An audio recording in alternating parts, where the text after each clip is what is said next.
All right. All right. Can you guys hear me? Can you hear me? Can you hear me? Can you feel me? Probably can't feel me, but you can probably hear me for sure, right? Um, Welcome everyone, Planet Xbox podcast episode 131. I am your host, Best On my Spot screen. Kid Smooth. And God, no, I mean it's still a small crowd tonight, but I am back with Old Man Logan. We had a nice two-man show last week. Shout out to Old Man Logan. What's going on? Yeah, that show was pretty good. I ain't gonna lie, but happy to be here. Obviously, another Saturday. Definitely a lot of big stuff have happened the past week with the Game Awards and announcements and all that crazy stuff. So we should have plenty to talk about for sure. Plenty. And it looks like we're being joined by Lord Gaming Addict himself from ILP. Addict, how you doing? Doing pretty good. Playing Tactics Ogre. What is that? It's a game you wouldn't play. Okay, fair enough. Say no more. Oh man. How you guys doing? I see the chat going on. Verge Brizzle, shout out to you. Sad Boy Blue. Wizard 23, Blade X. Hit the like button, hit the share button. We're not gonna hold you guys too long. As you guys know, I've been under the weather. I've been, fighting infections and whatnot. And so it's like my availability, like a lot of like the times where I was doing videos, there was all those videos were done within like I would say a 20-minute span of each other. And pretty much, but I've been out of it. I haven't even been able to play a game. The gameplay, because since people ask a lot in the comments that we're seeing today, and this is probably among the last games I've recently played, is Hello Neighbor 2, which came out on December 6th. This is a day one launch into Xbox Game Pass. First one got very popular. They had a couple spin-off games. They had a Secret Neighbor, which is like the isometric, correct me if I'm wrong, Old Man Logan, because you told me what isometric multiplayer is, if I'm saying it right. Well, it'd be isometric. If it's one, pretty much one or, B. Oh no, that is asymmetric. Asymmetric. Yeah, so they got an asymmetric game called a Secret Neighbor, which is a dope concept. It's like essentially like hide and seek or whatever. And then they had Hello Guest, I believe, which was another like kind of a prequel to this game. And then Hello Neighbor 2, which is this game. Definitely recommend people giving it a try if they're into this. A lot of this physics based game, kind of popular in the YouTube community. The other game I've been playing, like I know Logan, you got a head start on me, but I finally, started Callisto Protocol. I said I wouldn't play until they patched the Xbox version, and they did put out the patch. It was like yesterday. Right? Yeah. But I played it. I played it like I want to say a couple days before the ray tracing patch. But the reason why is like because I wanted them. There was a patch that came to Xbox, and then that was before the ray tracing patch, but I've been playing in performance mode. I have no desire to see the ray tracing because I have no desire to play the game at 30 frames per second, right? Performance mode is definitely the way to go for it. Yeah. But I actually... Oh, go ahead. I'm sorry. No. What were you going to say? Oh, I was going to say I actually just finished Callisto Protocol last night. Oh, really? Yeah. Yeah. Yeah, I play. I mean, it seems like a game that I can like I can essentially like wrap up. I like that it's like for what it's worth, it looks like it's straightforward. You know what I mean? I really don't want to get myself lost into like another open world experience. I kind of just want a straightforward experience. Game is cool so far. I haven't had any issues. I dropped it. Oh, really? Yeah, I couldn't get over the combat. Like sooner or later, it broke me. Like me, I love the combat. I thought it was pretty good. I thought the combat would turn me off. So far, it hasn't. Maybe I guess because I haven't been in a situation where I'm dealing with so many people. I had a situation where they like I don't understand the concept of like defending yourself from behind in a gameplay scenario like that. I feel like that's going to be problematic. Because I don't know how to like turn around quickly. Because there is no quick turn. Yeah, there's no quick turn. Yeah, so that's where my concerns lie as they bring forth more enemies in the fold and whatnot. I'll probably play a little bit more to today. The same along with this game. I don't know. At the time of last podcast, did I? Yeah, I already had finished Still Rising. I'm trying to think if there's any other game. I played some Need for Speed, some more of that. I'll show some more gameplay later in the podcast. Decent game. I think the only difference, this time around is that the graffiti inspiration that they got. But it's nothing like amazing. I know people has been like bragging, I guess, about the performance metrics. I haven't. I feel like I haven't experienced any frame drops, but that's just me. Any issues with that. But other than that, I don't think I've played anything else. There's I know there were some games that came to Game Pass for the early part of December. High on Life comes out Monday. That's more so like the next big game for Xbox so far until next year, 2023. Until whenever. We didn't have any dates.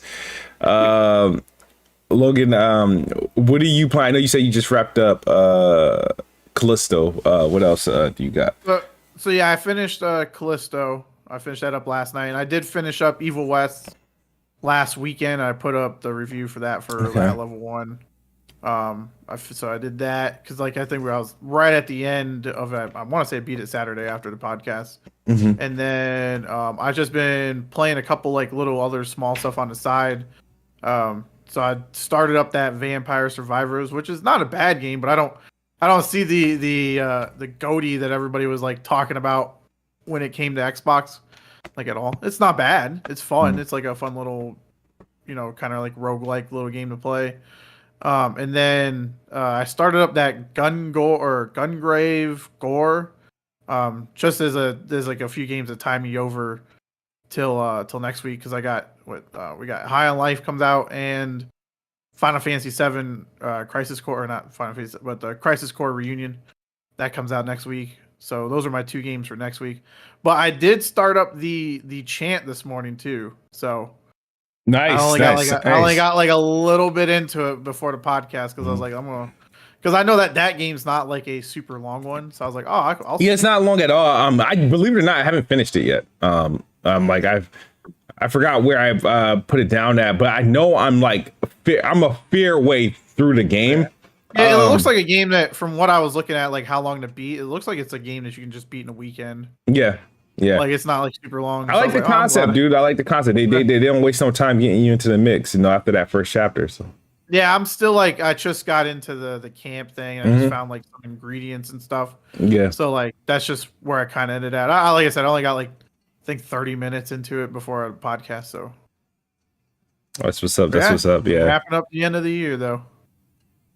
In Addict, you said you were playing something. You said the Tactic what? Tactics Ogre. Tactics Ogre. Okay. Is there anything else you're playing? Booting up Destiny and a little bit, but not much. Fortnite is pretty fun right now. Yeah, I still haven't seen the update yet. The 5.1 update. I've seen it. That's what I was wondering. How's that update look?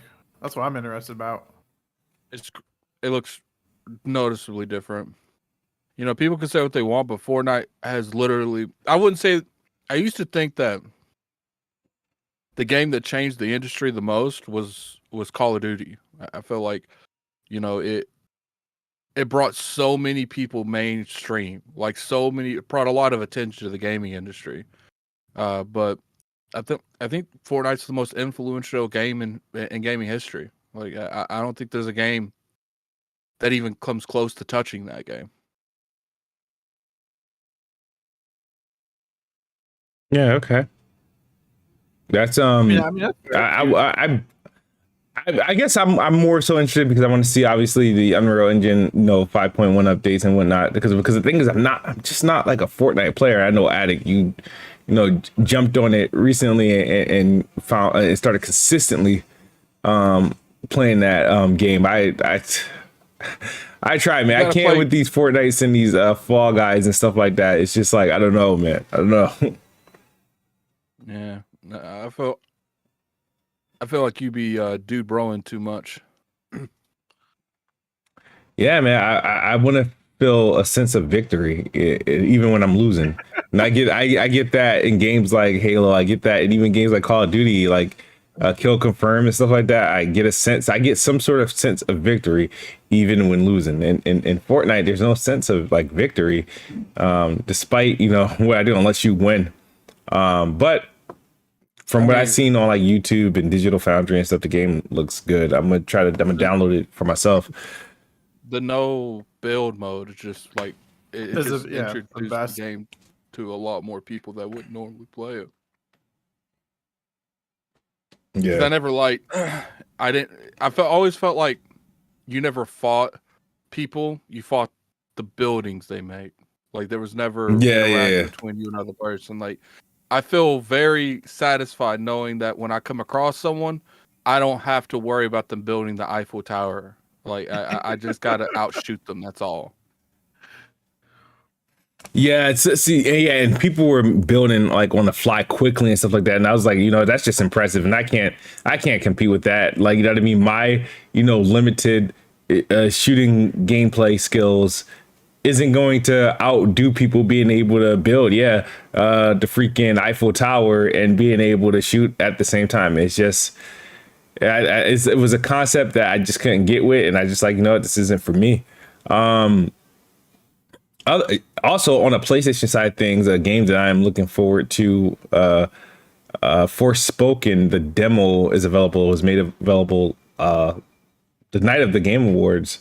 Downloaded it on PlayStation. I didn't play too much of it. I went and I looked at all the modes. I think something's wrong with the color in that game. I'm gonna try it. I'm gonna plug my PlayStation up to another monitor just to see if it's just maybe my monitor settings are too bright on the Samsung. But that game is just like, I feel like the contrast is off, or it's like, it was just like bright.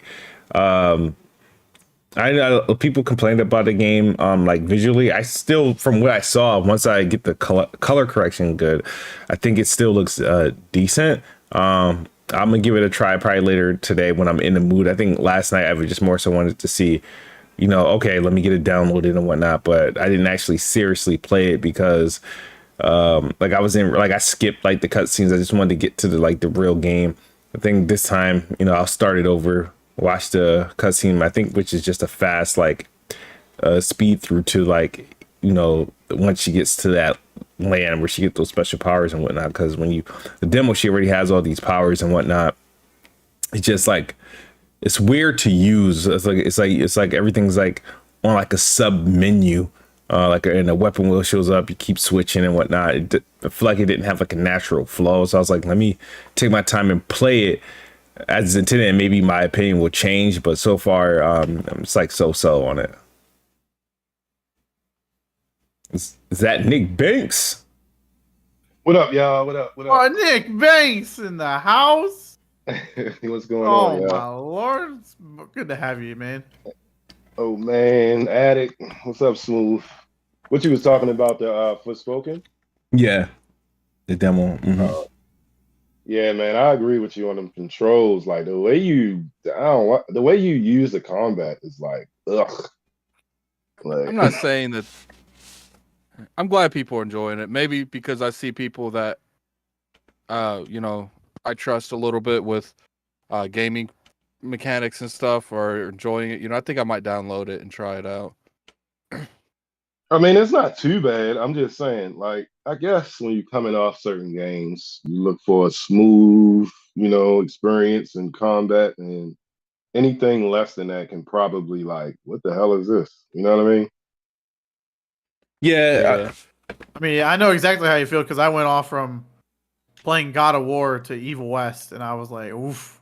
Yeah, that is not a good transition to do. Oh, you think even with the similar gameplay style, you didn't feel like it was a smooth transition? It definitely wasn't like the gameplay wasn't as smooth. I can give you another example. Like, I downloaded that Insurgency, and I'm gonna tell you, bro. Like, I ain't like that, but go ahead. Yeah, like you can't play a shooter and play that and be like, yes. You know what I mean? You like, what the hell is this? Like, feel like a $10 game, bro. At the end of the day. Yeah, I remember it came out like Resurgency came out earlier this year or early last year. It was late last year. Late last year, yeah, It came out before Vanguard Call of Duty. Oh yeah, yep. And I think people had their eyes on it. I know a couple people like bought the game, but I'm happy that I tried it in Game Pass. Because if I would have bought that, and I would have been all types of mad, yo. Like, yeah, and it was $40. See, I don't think it's worth that, bro. I guess I'm the odd one out. I paid $40 and I enjoyed it. Oh man. because it's just multiplayer, right? Because I couldn't find. Yeah, it's multiplayer. It does have co-op. That's the only other real thing that it's got. Is the co-op mode. Yeah, I wasn't feeling it.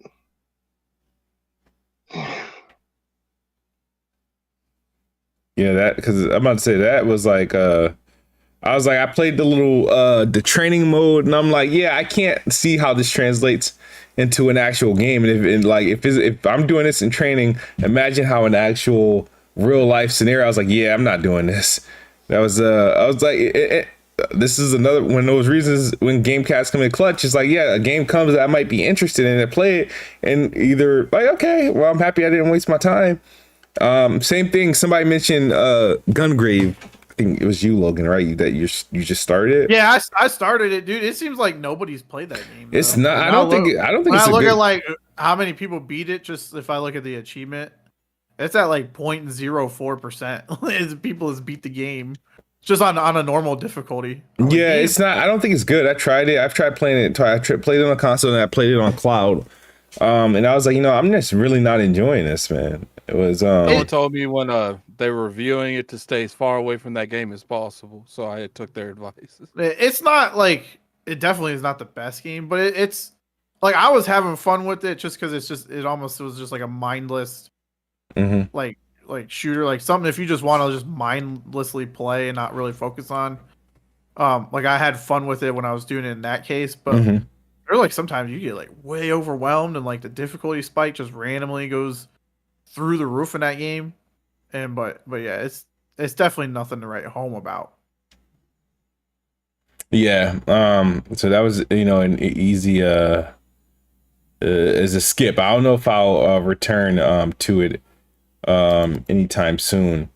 But let's get into some of the topics. Let's talk about the Game Awards. There was a lot going on, a lot of reveals, a lot of awards handed out, some bloopers. Did everybody watch it? Yeah, I watched it. I was there. Well, not there, but yeah, watching it. Yeah, I watched it. Oh yeah, well, I mean, yeah. I caught the highlights. I couldn't. You said you couldn't? Nah, I was working. Oh, okay, So okay. Went on YouTube, caught the highlights. Logan, what was your thoughts on the show, like as far as I mean I liked the show. I thought they showed off a lot of cool things. Like I was excited to see Final Fantasy 16 up there with like a release date. I was interested in that Judas game from Kevin Levine, right? The guy, the original creator of BioShock. Yep. Like that game looks super solid. There was also that what the hell is that one? It's like whatever the one game. It had a weird name that has like all like these big like actors and stuff in it. Like that actually looked pretty dope. So a lot of the reveals that they had, like I'm definitely interested in a lot of stuff. I was super disappointed that Xbox was a complete no-show. Like they didn't show off anything. So like I'm like, wow, how do we not have anything? It's December.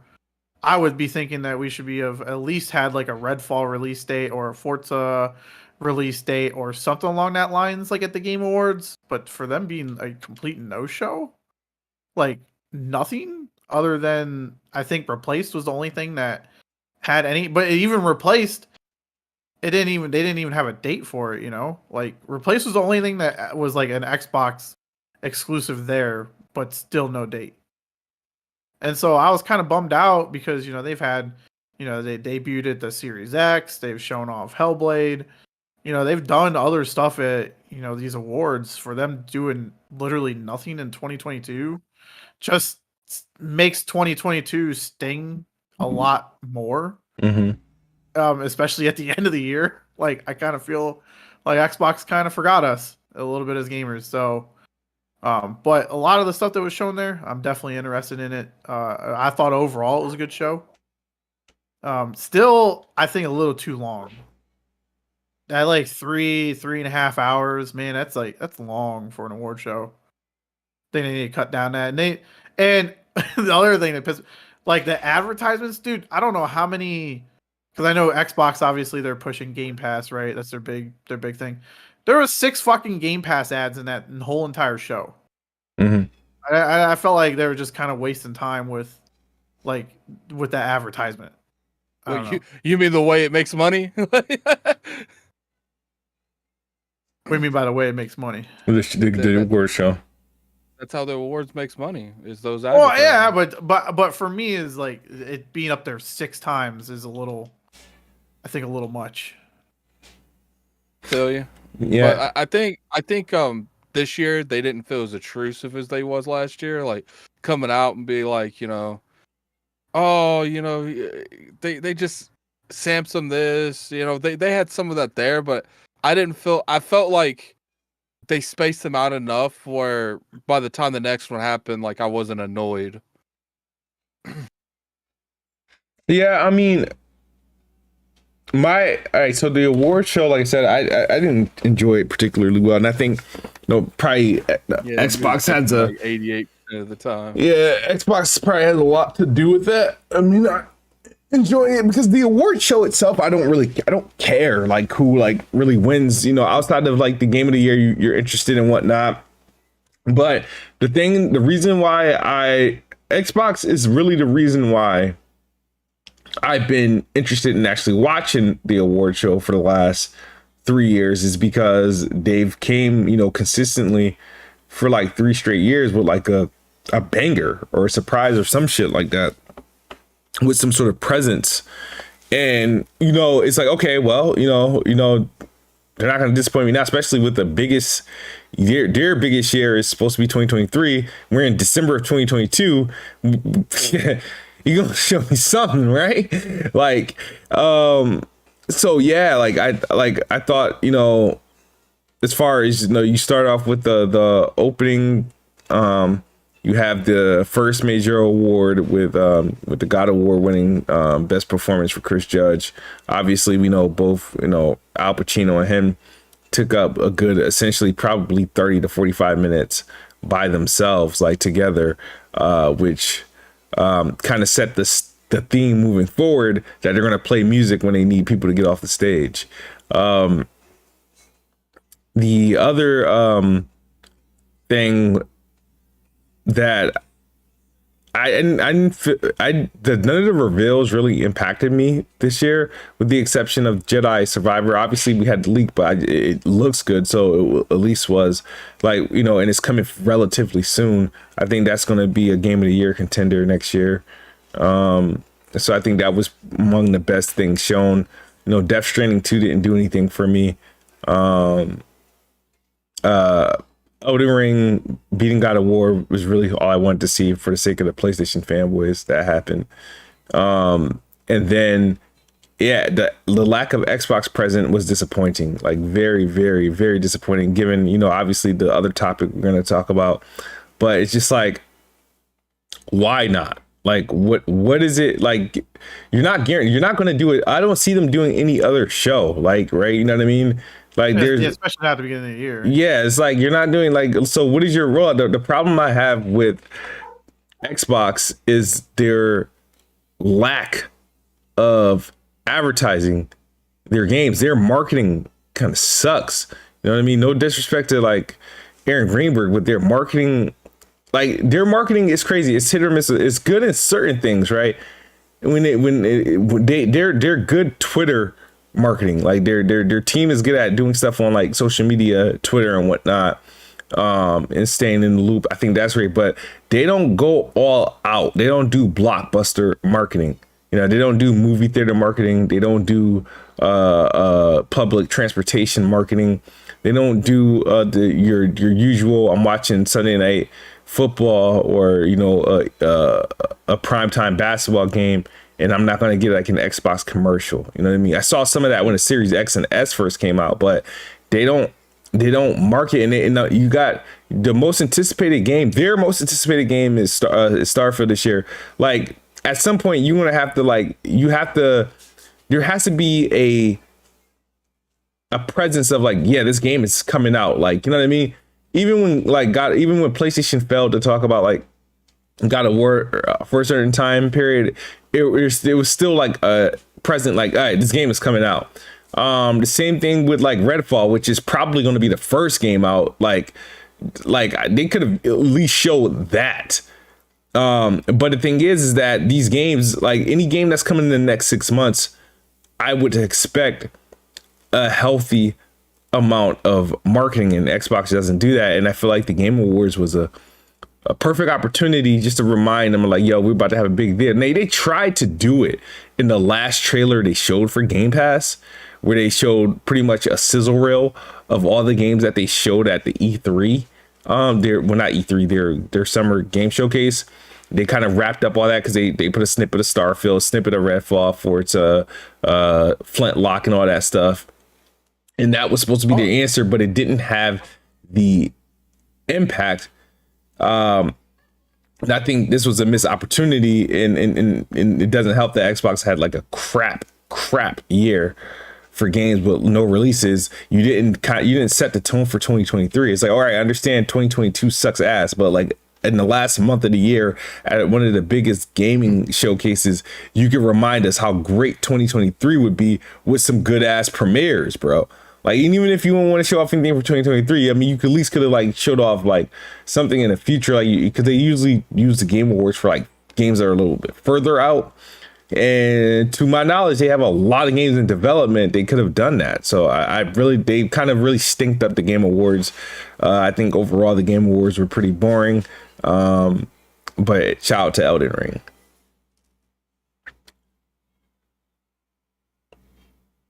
Anybody else? I know, Addict, you were about to say something, I think, when I was ranting.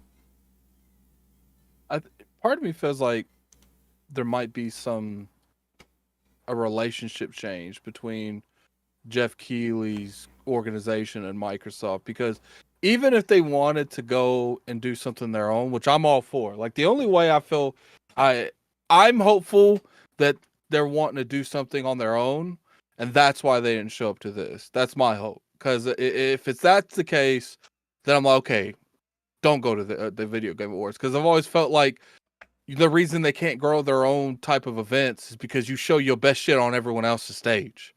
Like they revealed the Xbox Series X and Hellblade 2 3 months like after XO that year, remember? A month after E3. XO. Yeah, so it's just like, I feel like, they took a lot of energy out of their own selves. Part of me just like, I feel like something had to have happened, because it's one thing to withdraw your other stuff, but it's another thing not to be there. Sure, we might have got upset, but why didn't they just show like a fucking like Sea of Thieves DLC there or something? Like it's just wild that they wasn't there at all. You know what I'm saying? Considering they've been one of like their biggest supporters for the longest time, it just kind of makes me think that something has changed where maybe they don't see the Video Game Awards as being a viable thing for them anymore, because to not be there at all. Logan, what were you gonna say? Oh, I was gonna say, or is the thing changes that they don't have anything ready to show? No, that's hard to believe, bro. Yeah, I think they got. How do you think it's hard to believe that they not have anything ready, and they haven't done anything to show? You know what I'm saying? Like nothing. We haven't gotten any type of showing on any of these games in 6 months. Yep. And we're less than 1 month away from 2023 when all these games are supposed to be hitting. You telling me you can't show anything with Forza? Well, I agree with Forza should be Gaming like Addict with that though, bro. Maybe they didn't want to show it on it because think about it. What they did showing the like he said previously, they showed Hellblade 2 twice, right? They showed they've only shown the Hellblade Xbox once. One 8. Well, are you saying, Well, I mean, twice in general? Like on they've build only the shown awards, it on the once. awards is what I'm saying. On that floor, they like he said, they might want to show it on their own, like on their own floor. I don't think they got the reputation right now to be like, hey, we're like nobody's really interested in their own type of thing. You come out there and say you have their XO type of event, and you're gonna Starfield's gonna be there, Redfall's gonna be there. Another of their IPs, the Compulsion game's gonna be. People gonna show up. People, they definitely will. People waited through the Video Game Awards for an if Microsoft might be there. And you mean to tell me no one's gonna show up for their actual event? I don't believe that. Yeah, you bugging, man. I'm not saying that people wouldn't show up for their actual event, but I think the Game Awards is going to have way more eyes in their actual event. Well, how good did that do for their previous showings at the Game Awards? Like, we don't know those numbers they're looking at. They get all the analytics. You know what I mean? Yeah, but the Game Awards has gone up year over year in viewership. But what I'm saying is the reaction in numbers. Like, how many people watched it? What was Go ahead. What you say? If as long as they're going to build their own platform, I'm okay with them skipping on the Video Game Awards.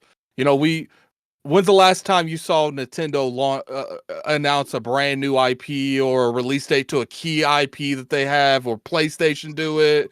Like, I'm okay if they want to show for their own stuff, but it's just like at this point, my only fear is like there's not a big event scheduled till E3. So are they going to do their own event? That's the only thing I'm confused on.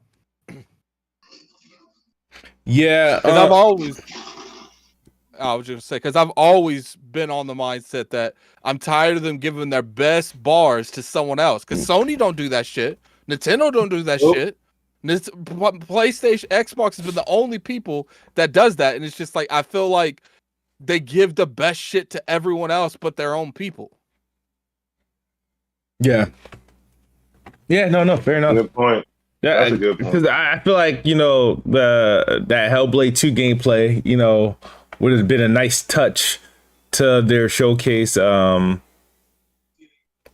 their showcase this summer. Matter of fact, actually, I think that would have been a nice touch to the showcase this summer. But they committed to the whole 12 months thing. Yeah, I'm not sure what's going on with the Game Award. But the thing is, Microsoft has not shown me that they're going to try something different. You know what I mean? Xbox typically doesn't release games at the first half of the year, right?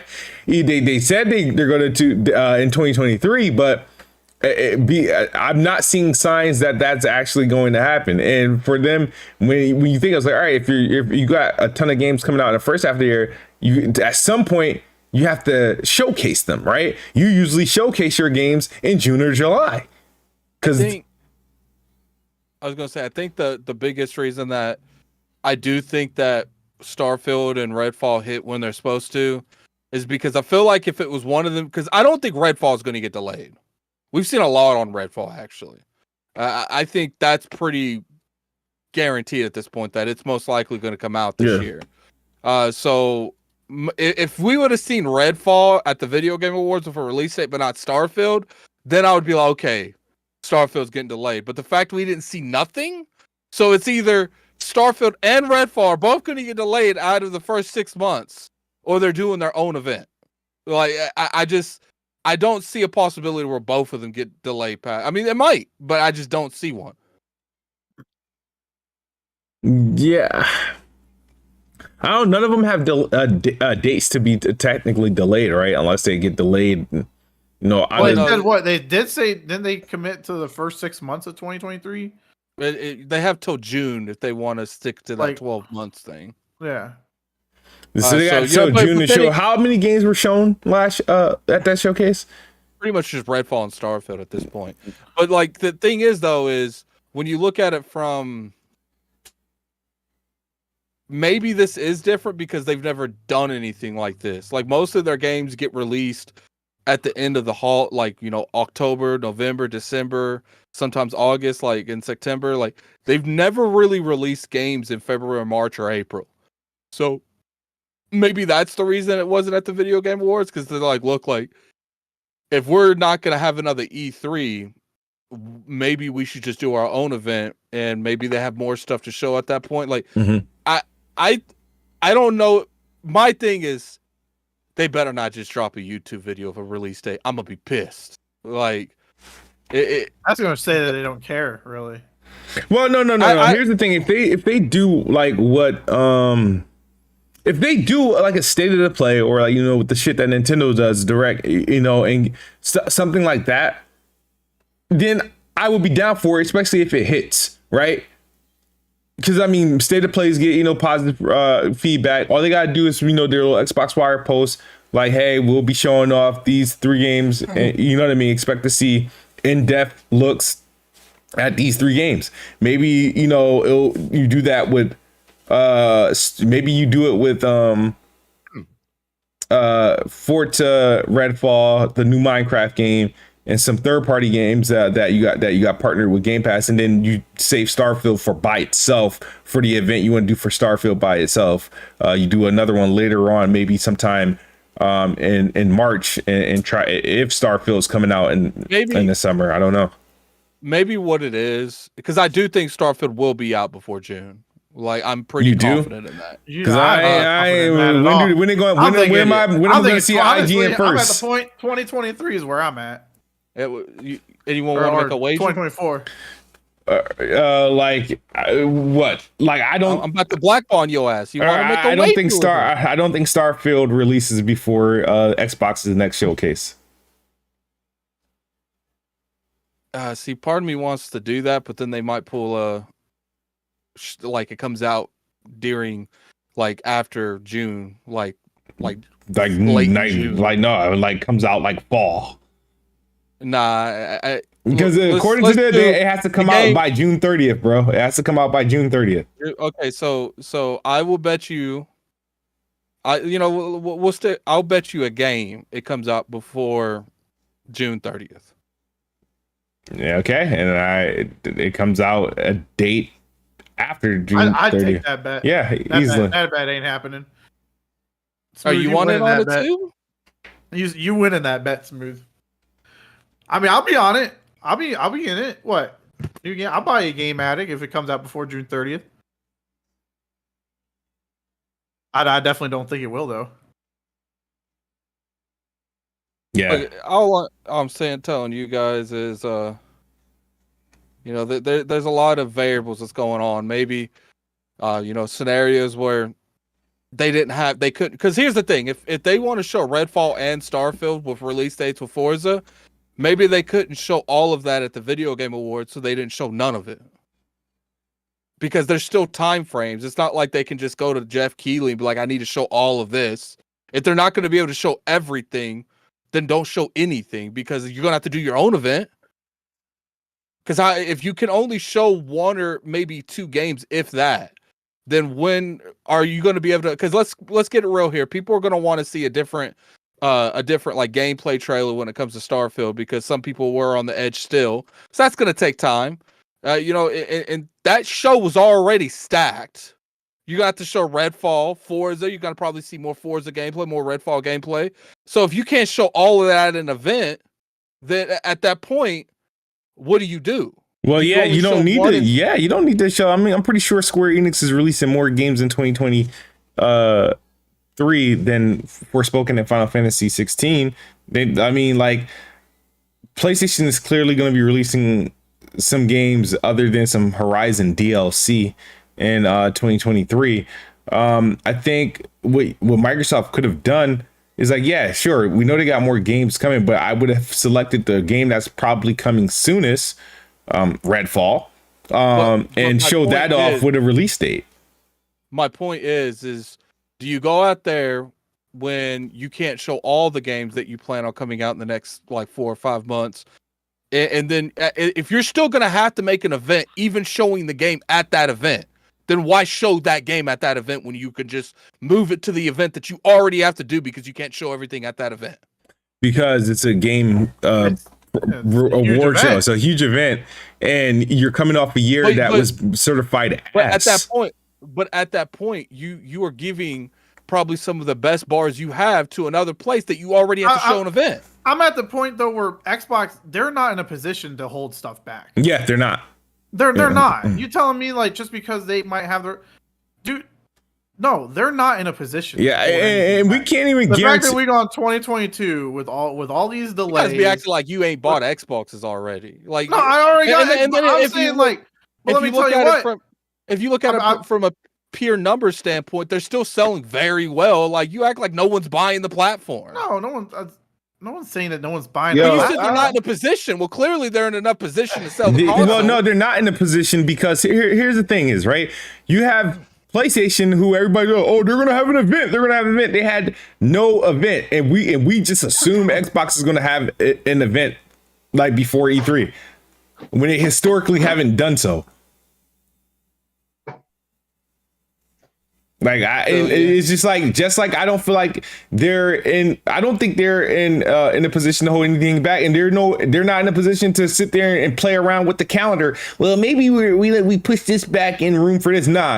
After a year like this, I don't care if all the games release in the same freaking week, bro. Put them out like that. At this point, I don't care about marketing schedules because they barely market their games. They don't do your typical advertising where marketing time is actually relevant anymore. Right? They don't rely on holiday game sales during the holidays because they have Game Pass where the game can be accessed at any point. So it's like, does release dates even matter at this point?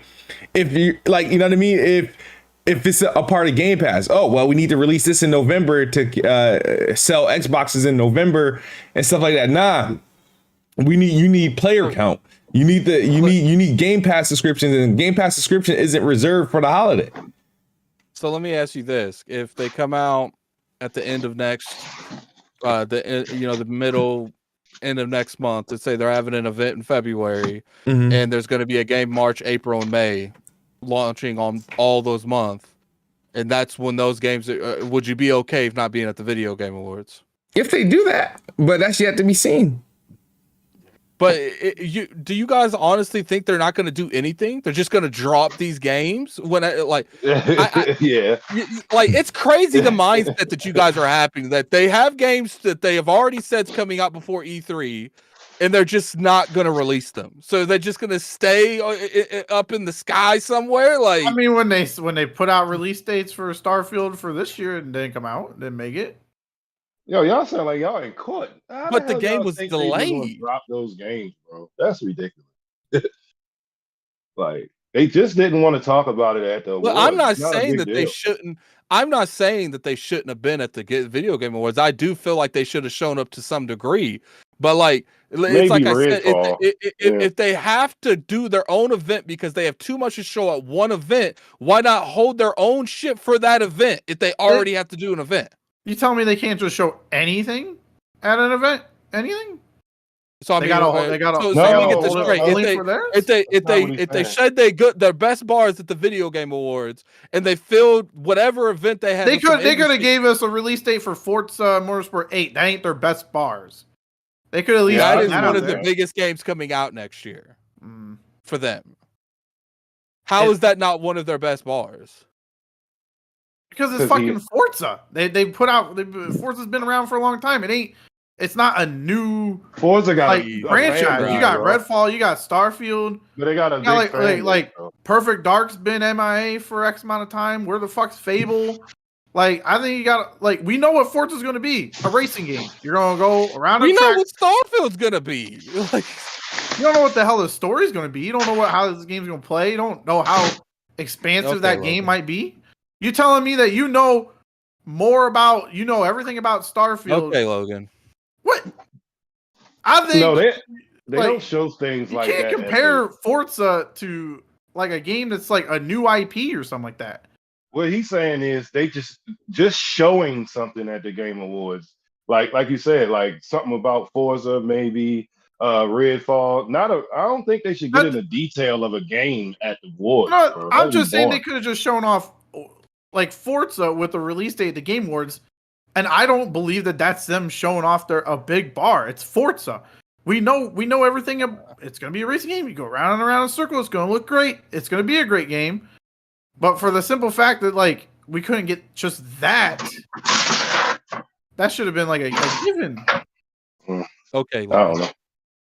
We can't. How are you acting like Forza's on the same level as like a brand new IP? Okay, Logan. We're in the 8th series. What do you mean? Okay, Logan. We're in the 8th fucking game, and there's already been 5 of the Horizon series. Wait, huh? How are those on the? How is? Okay. Okay, Logan. Shut the fuck up, Nick. Ouch. That mentality of those games that Forces is brand new, extravagant fucking thing that nobody knows anything about. It's just false. That's just a fucking false thing. Oh man. So about the Game Awards, I'm sick and tired of these nominees. Like I feel like Stray was nominated for too many awards in awards that it did not fit the bill. It won a couple, I think, independent awards. It should not have been in the action adventure category. Jeff Keighley, you and your panel need to fix that. So no other games. Let's make it that no other like walking sim, cat sim, dog sim, farting sim ends up in the action adventure category or game of the year. Well, no, there's been some walking sims that have been terrific, so I don't mind. But I don't think Stray was a game of the year contender. God of War, I mean, this was obviously a 2-game like show between God of War and Elden Ring. Obviously, God of War won the most awards, and I figured that would happen because I thought Elden Ring would win Game of the Year, and I felt. Can I say this? Their win was this is their second award in 3 years. From software. They got I was gonna say that. Yeah, and they were able to also reveal their next game, Armor Core, which is just robots in a Souls game. Is it really? Because I used to play Armor Core back in the day, but I guess back then. Yeah, they're changing the formula of Armor Core. It's going to be like it's literally going to be Armor Core in a Souls game. That's their formula that's been working for them. It's what everybody wants. Gotcha. Okay. But yeah, the whole thing with the little kid. How did that kid even get to the showcase? So from what I read is that he presented a ticket, just not a Game Awards ticket, just something random, like the guards, and they just let him in. Wow, that's embarrassing. And the dude came from a complete different row. Where was this kid's parents at? He's 15, by the way. I just want to put that out there. That kid's 15 and was able to infiltrate the Game Awards and then get arrested. Where the fuck's your parents at, man? Yeah, I'm sorry. I would have punched that kid in the back of the forehead. No, that's not possible. I would have punched him in the. Let me stop. Like thinking violently. Back of the forehead, bro. I'm about child abuse out here. Yo, Jeff did look like he was gonna do like he was starting to come at him, but then he yielded back real quick. Yeah, I think Drace. To be honest with you, dude was a dumbass kid, and Jeff's security, and if you can sneak into the video game awards and sneak on the stage after you snuck into the video game awards, that man deserved that speech. Like, it's like, how are they gonna just let him pop up on stage like that? Like, don't even like. First off, I maybe they expect him like to be like an interpreter or something. He wasn't even nowhere near them. He stood behind them. He looked so out of place. If you go look at actual everybody on stage was Asian, with the exception of him. I'm sorry to say that, but like he looked completely out of place. Yeah, bro. The other guy already had an interpreter because he was up there before when he did his other.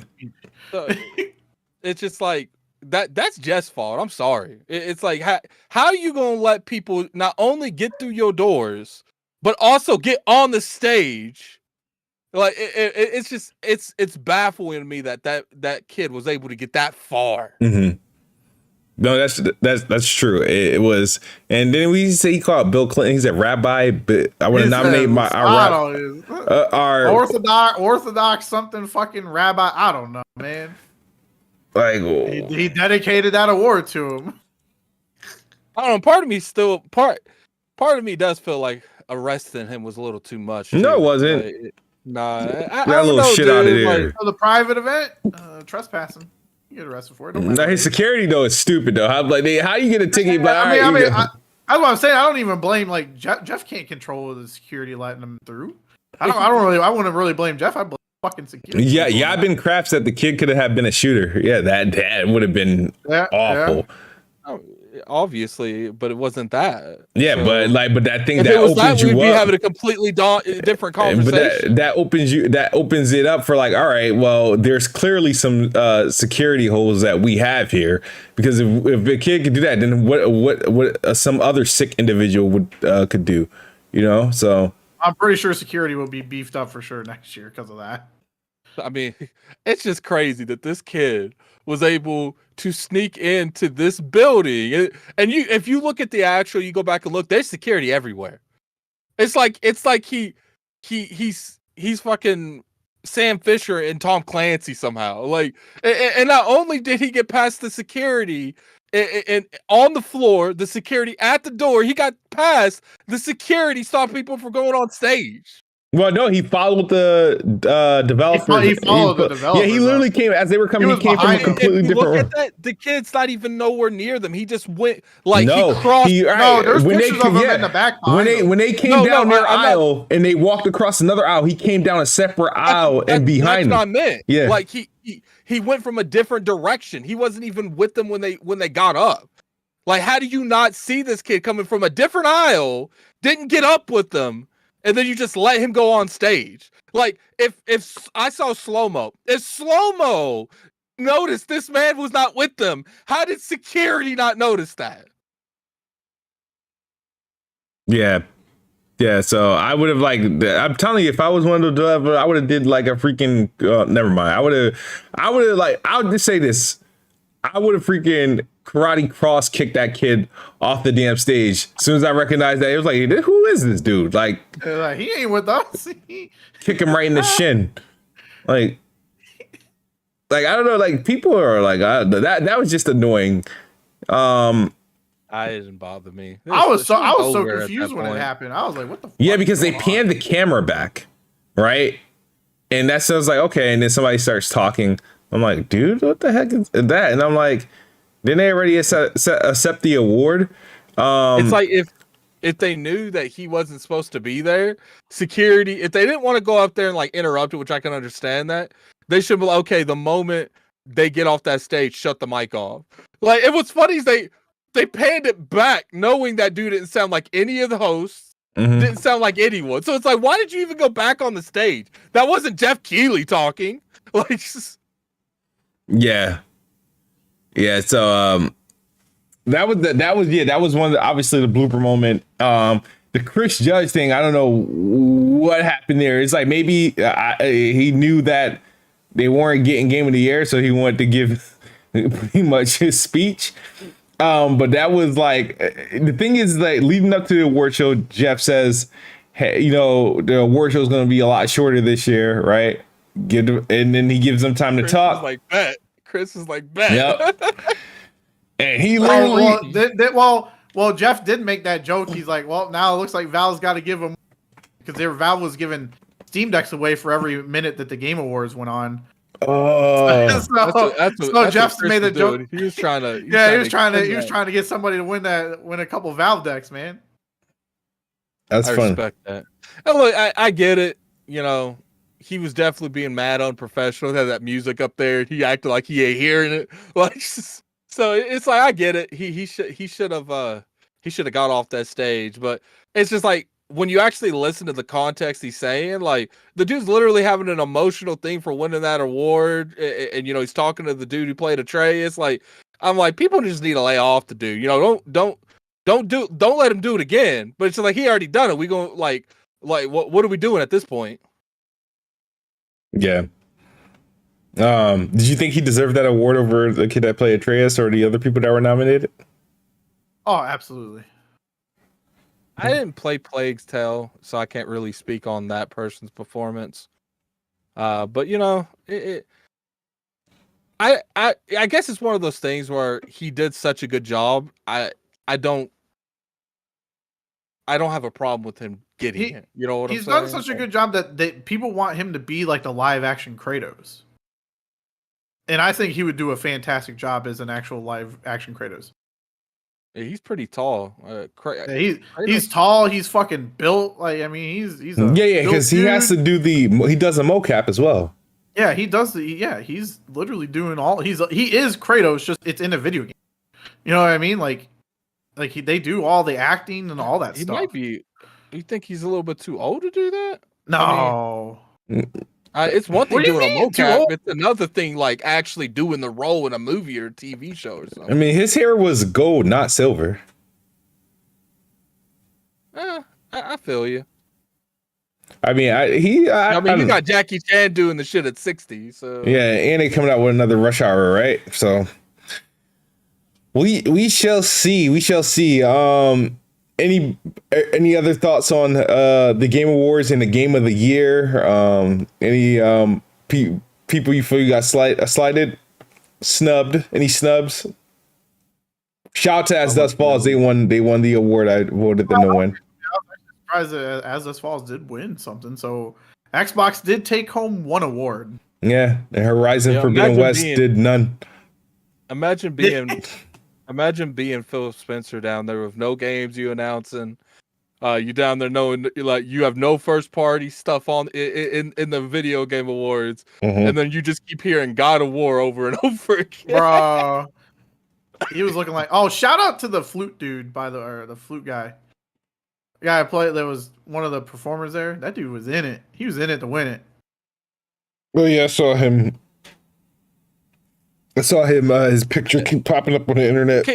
Another thing about the video game awards, can we please stop letting people that aren't gamers give out awards? Like, what's Al Pacino doing there? He even said he wasn't a gamer. Like, it's just like he was a fraud gamer. He watches people play or watches his kids play. I mean, if we doing that shit, we still let some of these YouTubers give out the fucking reward. Like, it's just crazy. I get frustrated with that because it's like, why isn't like lead writers giving out rewards? So like, you know what I'm saying? Like, there's plenty of people that can get that award, but we giving it to Al Pacino. And I'm not saying he's a bad actor or anything like that. It'd be different if he was like, if you played a voice of a game at this point, like this year or something. Didn't he play Tony Montana and Scarface in that game? He didn't. That wasn't his voice. Oh, okay. I'll double check, but I'm pretty sure he did not voice that. And I bet you what he said. I'm gonna be honest. I don't play games. I bet you, Jeff was like, "Oh, why did you say that?" Like, it's like, I actually felt like the Video Game Awards was good. I really enjoyed it. Maybe I didn't like. Because I've always wanted the Microsoft to pull out of all these events and do their own stuff. So, as long as they actually do their own event, I don't really have too much issue on that. I stand corrected. Al Pacino did actually voice. Oh wait, no, hold on. I don't know. Go on. I'm sorry. I was trying to see if he was right. I think that, I think the event was good. I think it didn't. Well, sure, it was long, but it's like, if you're giving out that many of awards, so what are we cutting? Are we cutting the awards? Are we cutting the announcements? Like, I guess we could have got some of those announcements out of there, but I felt like all the announcements were pretty solid. I mean, it's gonna cover multiple genres. Like, it's a hard thing to have a short event that has other alternative motives than just what's going on. Yeah, because when you do like an E3 with like Microsoft, you're just showing Microsoft shit. You can get PlayStation, just showing PlayStation. You can get in and out of there pretty relatively fast. But when you're showing announcements on top of awards, and you have to do the advertisements, or they ain't gonna make money. They ain't doing it anymore. So it's just like it's kind of a gray area where it's like where do you draw the line? Yeah, I think Al Pacino, even though, like, obviously, I think his presence was a big deal, a little bit. Like I think just like like I would prefer Homeboy that did the acting for the Cyberpunk Idris. no the dude from Jedi Survivor. He was there. I know. I would have preferred him to give out an award. Yeah. I mean, he botched it because he's older and whatnot. They probably could have used like I don't know, but there's always an actor there. Al Pacino probably had a hard time just standing there while Chris talked for 30 minutes. Yeah. So there's other many actors come to the award show like every year and whatnot. Yeah, but a lot of them feel forced though. A lot of them feel really forced. Yeah, yeah. I mean, it's they're trying to bridge the gap with all these games being more like movies anyway. I mean, they fit right in. To me, I feel you. I guess to me, it's just like I get tired of like trying to bring an audience to the industry that doesn't care. Like these people that watch these movies, some of them might come over, but it's like just because you have Al Pacino, they feel like it's going to catch like news waves. Like I don't know. Like to me, it's like why hasn't Snoop Dogg given out an award? He's a big ass gamer. Like it's just like there's other people that actually advocate. They're on these social medias. They're doing what they need to. That can give out these awards. You can get a similar thing. Maybe not Al Pacino level, but they actually deserve to give the award out. But instead, we're letting a non-gamer give an award to a gamer. I think what's the guy that played Zachary Levi, or was it Levi? One of the guy that played Shazam? Like he would have been a good one. Yeah, it's just plenty of people, man. Like there's so many celebrities that game, but why do we get the ones that don't game? I just don't get it. Probably because the ones who gaming. I don't know. they're watching the awards. They don't want to be there because they want to watch them. It is weird though. It's like even though Van Diesel was cringy when he came on there, that dude owns partial stake in Wildcard, the people that make Ark. Like he's a gamer, so that made a little bit more sense. Sure, I would have wanted the less promoting that Fast and the Furious that year, but they had like a game that like a little generic game they were making, so I guess I could understand it a bit. But it's just like that's the biggest criticism I would give. It's like I like the pacing for the most part. It's just stop with the non-gamers giving out awards because it's like I said, there's just plenty of people that have no problem coming in and doing these awards that actually game.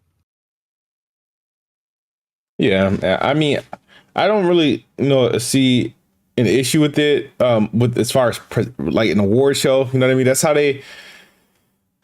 Jeff Keighley wants to turn obviously the Game Awards into what the Oscars is for music and what the Grammys is for music, so I feel you on that, but I think I have a bigger issues when they bring non-gamers to situations where they gotta play and reveal games and shit like that. That's where I get annoyed, like when those B-list actors just playing like Crackdown and like stuff like that. It was stuff like that I find corny, But I feel you, but I feel like that's a little bit more acceptable because a lot of those people have audiences. Like this is about celebrating games, and we have non-gamers giving game awards. Like, when's the last time you saw like a Phil Spencer give an award out at the Grammys?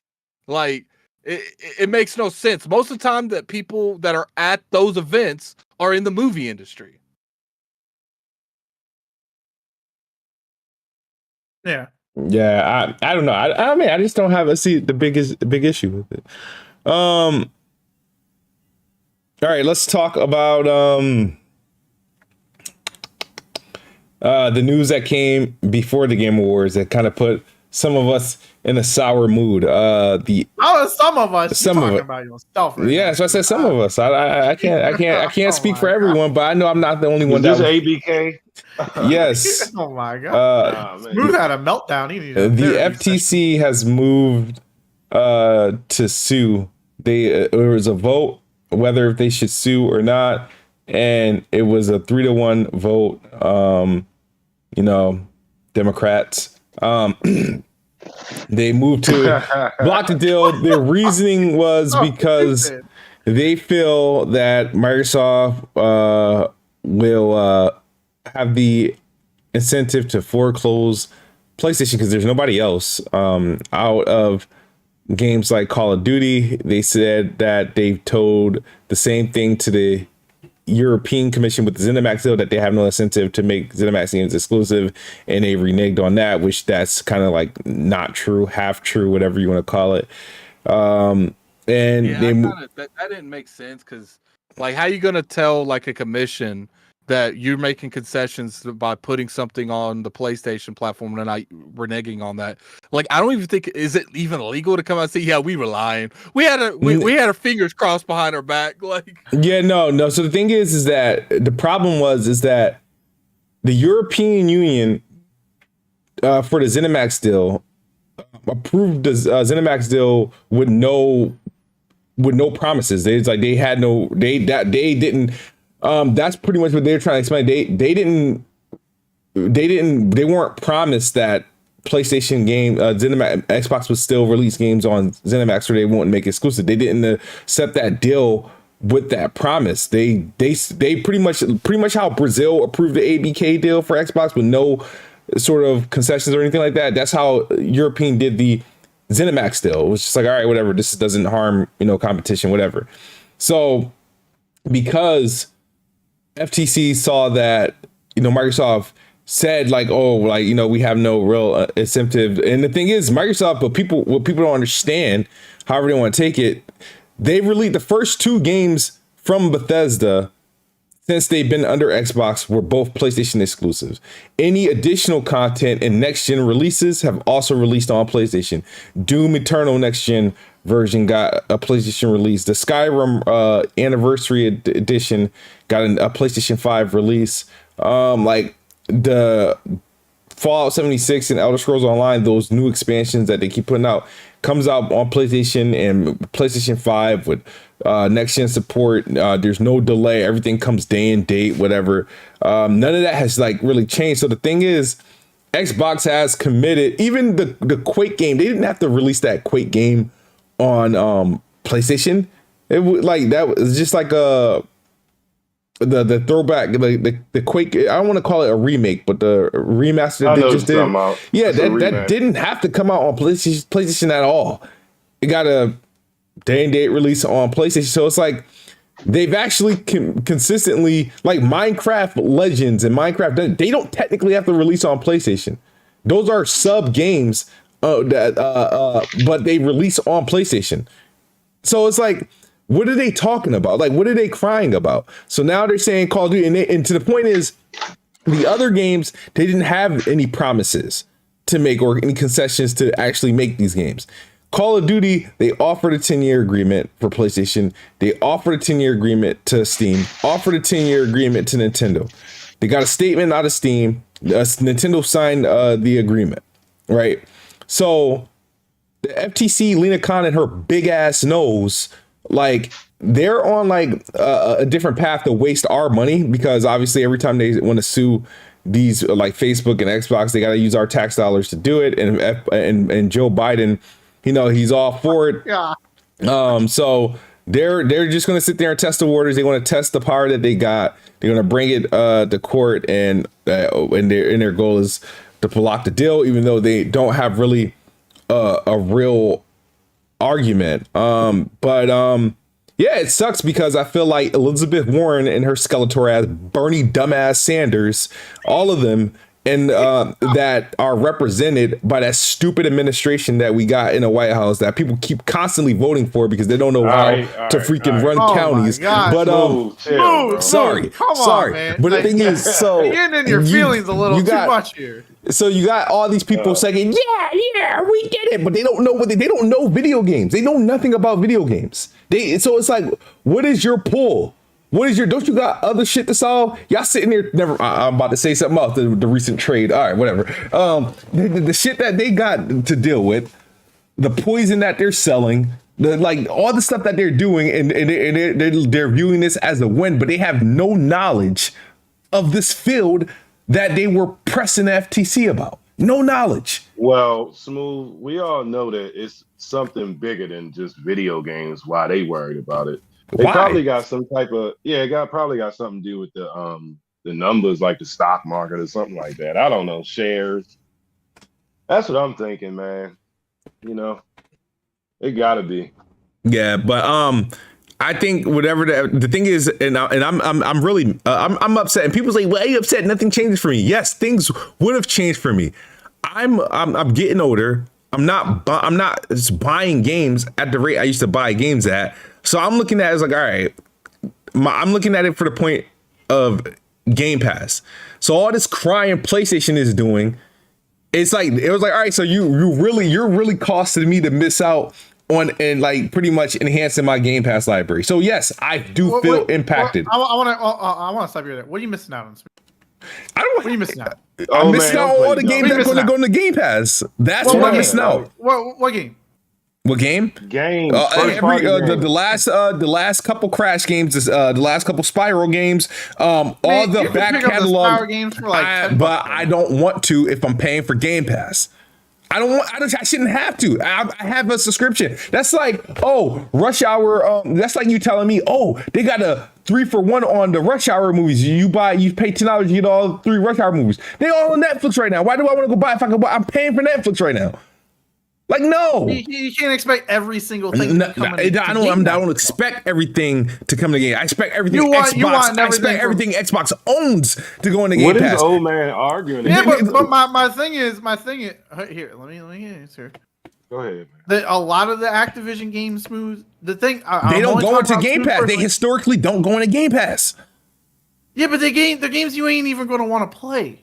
How you know? Oh, boy. Is that what do you mean? But how do you know? Come on, be realistic here. I'm being realistic. God, I'm being realistic. Like, you tripping, I don't know, because listen, how many hours you got in Modern Warfare 2? You got that game gifted to you. Yeah. How many hours you got in Modern Warfare 2? I got a day. Have you even booted it up? Yeah, I played some. Yeah, I played multiplayer with my uncle and my cousin like over the weekend. Not this weekend, but the weekend before I got sick. But yeah, but what that got to do with the games that Activision own, though, bro? Like they own a slew of games, bro. Like we can want them in Game Pass. Like you don't have to agree with it, but yeah, well, no. But what I'm saying is, if you guys if you guys haven't cared about these games for X amount of years. It's not about you can't put these rules on there. Is you telling me they're about to add? That's like finding out like when Disney shit bought Star Wars and all this stuff. I already own. I own all these games, and I don't intend I don't want to increase the amount. I'm sorry, I don't want to increase the amount of money I'm spending on video games. But you aren't, because you're playing the games that you want to play right now, right? Bro. Yeah, I'm playing the games I want to play. Money. Hold on, I know what Old Man Logan not understanding. Old Man Logan, you ever had a year where you bought like, let's say you bought like, I think it was 2015 when Evolve came out and The Crew and all these games that were super garbage that you waste your money on. You telling me that a good enough idea to be like, you know what? Game Pass is kind of good for some of these games that might not hit or miss, bro. Like, you don't want to be wasting your money on. We ain't talking about those games. Yes, we are. Like, that's what I'm saying. Like, Insurgency. I'm glad I played that. No, I would have been mad with that $40, bro. I don't know about you, but I don't like wasting money. Yeah, I don't like either. That's me. I played Insurgency. I played it how to Insurgency. I didn't feel like that $40 was wasted. Because you like the game. That's different between me and worth. Yeah, the point is, was it worth the $40? To me, yeah. I mean, see, I mean, that's your opinion. See, I don't want. This is why I don't like Logan, and I understand where you're coming from. I don't want to have to show this commitment because I have to like buy these games, right? To show that I have some interest in it, just so I can care about it coming to Game Pass. And now, if I bought every game Activision Blizzard made for the last 10 years, then it wouldn't matter if those games came to Game Pass. The fact that I don't have like 70% of the games, and they have the opportunity to go into Game Pass once the deal closes, that like, oh wow, my Game Pass, I'm about to go backlog crazy. I didn't own any of the prototypes. You know, sure, they look interesting, but I don't own any of the prototypes. Now, I played them because the person I used to game share with had them, but I never gotten to beat them. I tested the waters on them, but this is going to sound horrible. We broke up game share wise before I could finish some of those games. Hey, Smooth, you know what's funny about this, Smooth? when PlayStation came out with PlayStation Premium with all those games that people could just buy, they were so happy to get. They like, I'm premium, so I can play all the old games. You can already buy those games. Yeah. So what, like this argument that you could just spend money all year round on things that you, when they can come in a subscription, like, come on, bro. People just being phony. I think there's a huge difference between demanding certain games that you want on there and like being like subscribed to and be like, oh, I have these now. But the only reason why it's not that I'm demanding, is the fact that they made an announcement that they were going to, they're looking to acquire Activision Blizzard. And then once the deal closes, they will put these games in the Game Pass. That obviously set expectations for me. It's like, all right, wow, my Game Pass subscriptions is about to be ham. Like, you know what I mean? This is like, because I'm thinking about all the games that they release, games that I haven't played that I'm gonna play once they go into Game Pass. And then you got people like Bernie Sanders, Elizabeth Warren, Lena Khan, who decides that no, they rather us pay for these games full price in order for PlayStation to continue to compete effectively. And the crazy thing about their assessment, they literally eliminate Nintendo by classifying Xbox and PlayStation as high performance. So that pretty much makes it a two-man race. Oh, so okay, but my question is, if it's high performant, do we eliminate the Xbox Series S, the Xbox One, and the PlayStation 4, and then the PS5 is outnumber the Xbox Series X? Right? It's like, no matter how they try to cut this stupid ass argument, it doesn't make any sense. Like, Game Pass doesn't have 100 million subscribers, dude. It literally does not have 100 million subscribers. It's not even leading anything. What was that about saying Nintendo is for kids? Who said that? I seen somebody. Yes, PlayStation said it after Xbox offered them 10 years. They said is like, and that's why I was like, yo, I'm not messing with these folks at PlayStation. Jim Ryan, none of them. These dudes look like they jack off the icy hot, man. I'm not messing with their platforms anymore. I ain't buying that shitty ass VR. I'm not buying no more of their games. Like, yo, as soon as like I can't wait to get rid of this ugly ass PlayStation that's just sitting here collecting dust economically. Not sure how they do it. Like, this is I can't stand PlayStation. I can't stand them. I don't like the platform. I do not like the platform. I like some of their games, but I do not like the platform. I definitely can't stand the fan base. But you know what I mean? But I'm trying not to have hate in my heart because it's not worth it, but it just upsets me. It really upsets me that all this crying that they've done, and they make more than enough money. They make more than enough exclusive. They take games off Xbox all the time. They have a impeccable business model of keeping games off of Xbox so that they can be the one-stop shop for games. The FTC had the nerve to say that Xbox is going to with this deal, they would be like the one-stop shop for quality AAA games, and they assume AAA means like quality and good, because in all AAA is really just the cost of the fucking game. But clearly they don't know that. PlayStation, if you want to just limit it to AAA, even after this deal, PlayStation was still outnumber in AAA games. But then again, it's like this is I've never seen an administration like operate this stupidly. Like they talking and celebrating as if they did us a favor. Nah, all they did was protect PlayStation, which is a foreign company, by the way. So like, I don't know who runs this damn country, but I was like, okay, well, we're doing this. We're gonna protect the one competitor, because there's only one person that had a problem with this, and that is PlayStation, who is a Japanese-based company. And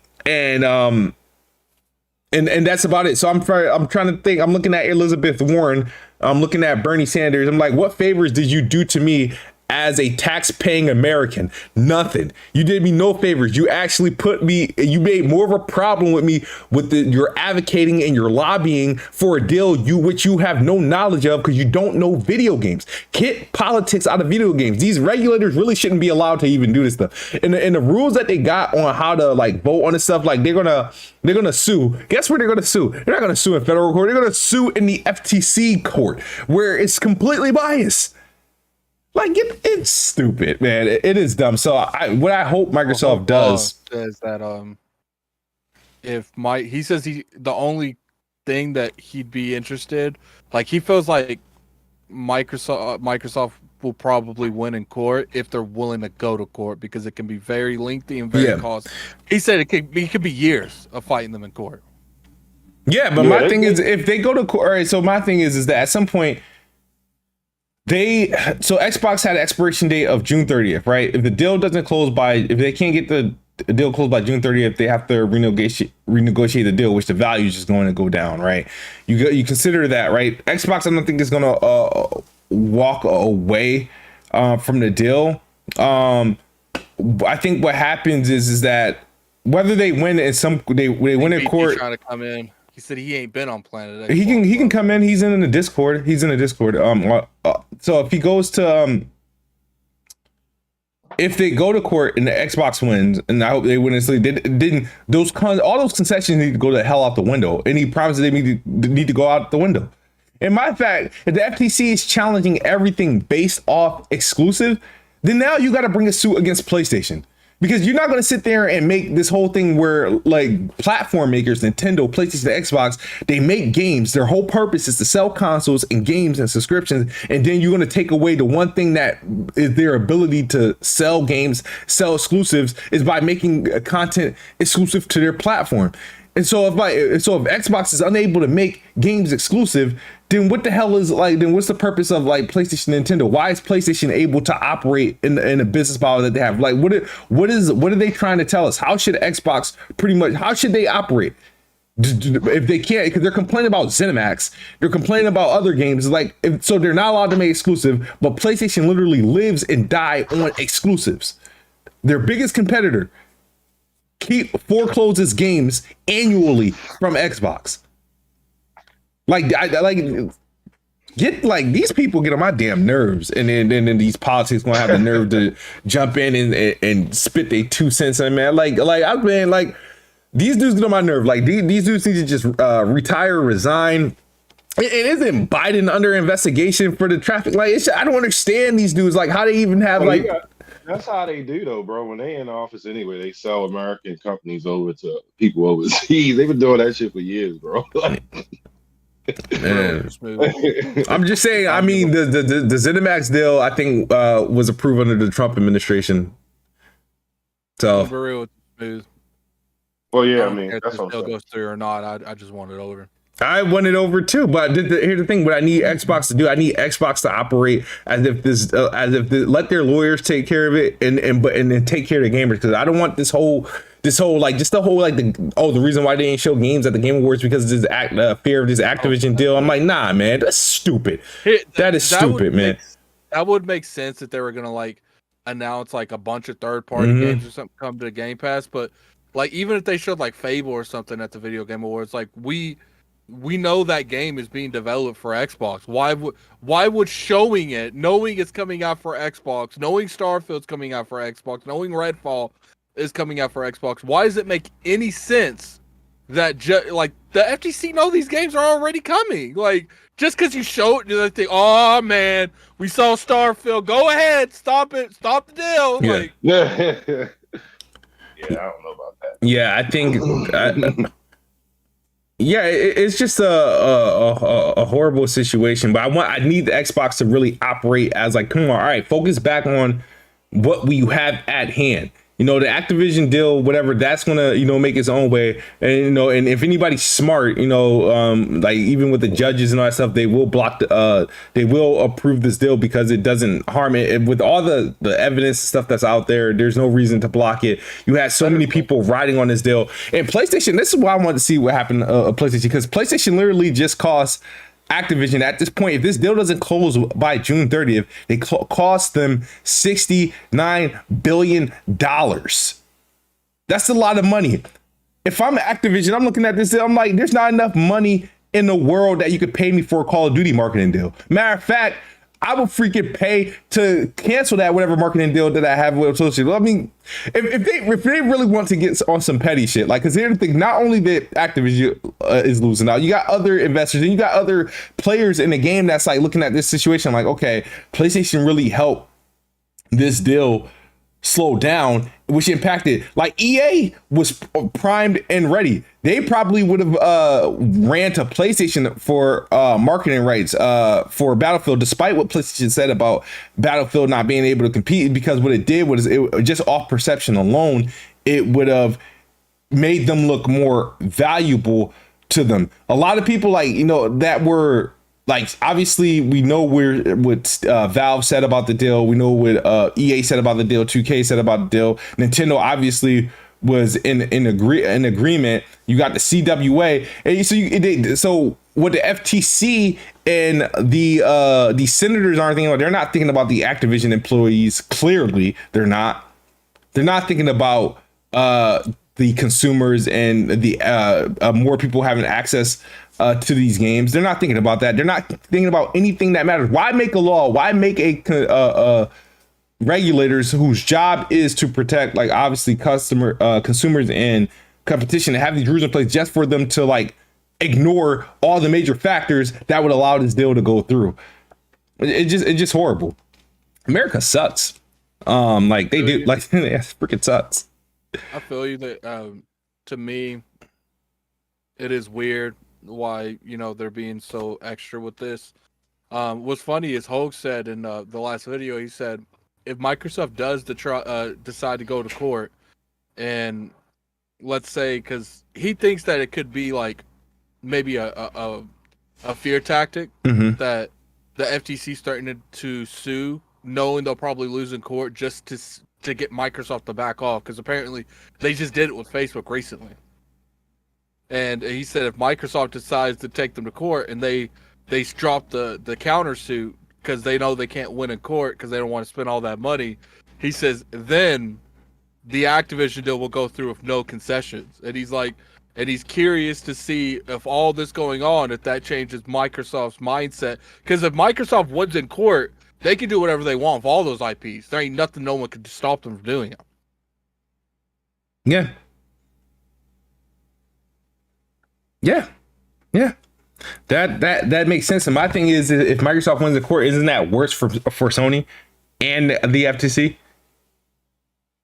That's a lot worse for them. Because then they can just say Call of Duty's exclusive. We're done with that shit. Yeah. I don't think they'd ever go that far, but see, I don't care about Call of Duty. I don't give a shit about this damn deal. I'm gonna be real with you. I've said that since day one. I would have preferred it to have been Sega. I don't care about Activision, but you know, it's definitely been an interesting content creator point. I'm tired of talking about it. That's for sure. Yeah. Yes, no. I'm really done with it too. I don't really care whether it closes or not. But I just want Microsoft to or Xbox to get back on the B2C side of things, business customer side of things, because they need to start talking about these games and start showing them. There's a lot, even without Activision, there was obviously a lot in the horizon. You know, Activision was obviously a bonus to me. But you know, I still think how things went was a bit unfair, and stupid. And the fact that even got this far, and I just can't stand to see senators who don't win shit, all failed president runners, try to get some small ass win. You know what I mean? Like, all of them, trash, garbage, shitty ass policies, always taking L's, and they try to take this in the video game sector as a win. Elizabeth Warren ain't win shit. Bernie Sanders ain't win shit. And Lena Khan still ain't win shit. So yeah, I'm telling you, there's too many emotions in this. Too much emotions in this. I know Lena Khan is young and trying to prove herself, and she was handpicked, and she's just gonna keep wasting time and people's money, and it's just gonna keep leading to more failures and failures. But I mean, look, I do see people in the chat trying to say this isn't a big deal. This is a big deal if Microsoft got this. I think it's a big deal in Sony's pocket because they're no longer, they could potentially lose some of that Call of Duty market share. But I don't think Microsoft getting Activision is going to stop them from competing. It's not. It never stopped Nintendo. PlayStation is strictly trying to get this stopped because for financial reasons, for monetary value. Because I think they said they make more money off of Call of Duty than they make off all their exclusives combined every generation. Well, Activision could. I'm not saying this is going to happen, right? I don't think this is because Activision is not that stupid, but Activision could just stop making freaking Call of Duty or just stop working with PlayStation. They not saying that this will, but what would that be? What would happen then? Because they can't be forced to make Call of Duty to PlayStation if they no longer decide, hey, I no longer want to support this platform. Because at the end of the day, this deal doesn't close. They're not getting $95 a share. This is going to take some recovering. Like that's going to take some recovery. They're hurting somebody's pockets. They're causing somebody a huge payday. There's not an amount of money that PlayStation can pay Activision to make that's going to make them $69 billion richer. I do think that there's a good chance that if this doesn't go through, that Microsoft might just proactively get the marketing for Call of Duty here on out until like that leadership changes at Activision, because the amount of money that they're missing out on, I just don't see them just brushing that off for a while. Like there's going to be a lot of upset people at Activision. Yeah. Like if it was me, Activision, they'll be like, "Hey, I'll give you $500 million for the COD licensing." You're like, "Fam, you cost me $68 billion." Yeah. Anybody else got thoughts on FTC's ruling? I'm just ready for it to be done. Well, it's not going to be done anytime soon. Yeah. I'm tired of it. It don't affect me either way. They obviously want to prolong it, as long as they can. I don't know what's going on with that, but I don't get it though. I've never seen somebody fight for multi-plat this harder than they fought for their damn exclusives, man. I said that before. I honestly, this is ridiculous. Honestly, hope that they kind of lose it, and then they need to spend that $60-some billion. No, I'm talking about on their own PlayStation shit. Is worried more about Call of Duty than their own fucking games. Oh, That's ridiculous. No, I get what you're saying. I'm saying I could care less if they win or lose. I kind of think they should lose because they need to put that money in their own damn exclusives. Xbox does. They put the money in it. See, my thing is, I understand that concept, but people act like that's going to just turn around. They're going to turn around the game in like 6 months. Nah, I'd rather them buy something that has games in progress. Like, I don't want them to like, oh, let's build like 10 new studios and have them take 5 or 6 years to come up with a concept. Nah, buy somebody that's already producing. Buy a well-oiled machine. I'm sick and tired of this grassroots thinking like, oh, this is what they have to do. I mean, now that our studios are building stuff? Something that PlayStation did 30, 40 years ago. And it was like, yeah, but you got to think about all the studios that came through the grapevine, they were around in like the early 90s and they're producing now. I'm like, nah, nobody got that amount of time to do that. Buy somebody who needs, like, you know what I mean? Who needs extra push. You know what I mean? Activision ain't too bad of a buy. You know what I mean? Now, I wouldn't have handpicked Activision at first choice. Me personally, I would have said, I would have said Ubisoft. I would have said, I'm not that biggest fan of Capcom, but I obviously there's value there in Capcom and obviously Sega and stuff like that. I would have voted Ubisoft because I feel like they still have a fair amount of IPs that can be leveraged, and I like more of their games. And then I generally play Activision games. Now, Ubisoft purchase would not have benefited me immediately because I own a lot of Ubisoft games. That's the thing. So whereas Activision benefits me more because I don't own a lot of Activision games. I do not own a lot of Activision games at all. So that's why called the whole Activision. I'm like, hold on, before they had all their studios was forced to make all these Call of Duties, they had a healthy amount of games and IPs that they were releasing that are today still aren't in Game Pass. So, hey, you know what I mean? Yeah, they don't. I think they're throwing money, like, take this money and put it here. No, the management. We already know that it's the management, dog, and how they managing the projects. The money ain't the issue. Like, so to say they should take that money here and Nah, they need to get they need more people and they need more managers, like better managers. So would the So money all not that go towards hiring more managers and more they people? did that and it didn't work. Y'all just sat there and looked at how the whole initiative fell apart. You can't just keep throwing money at stuff. Remember, PlayStation fanboys said that already.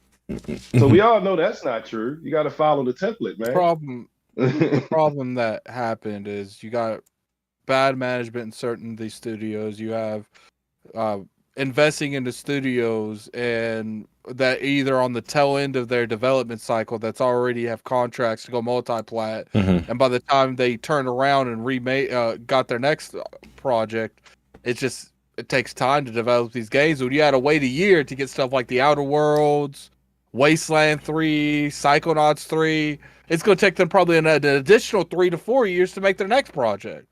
So it's just like, at the end of the day, I mean, and you have that going on with Bethesda too. Like, sure, they were able to like snatch like Starfield in that because they didn't really announce a whole lot on Starfield before it was announced.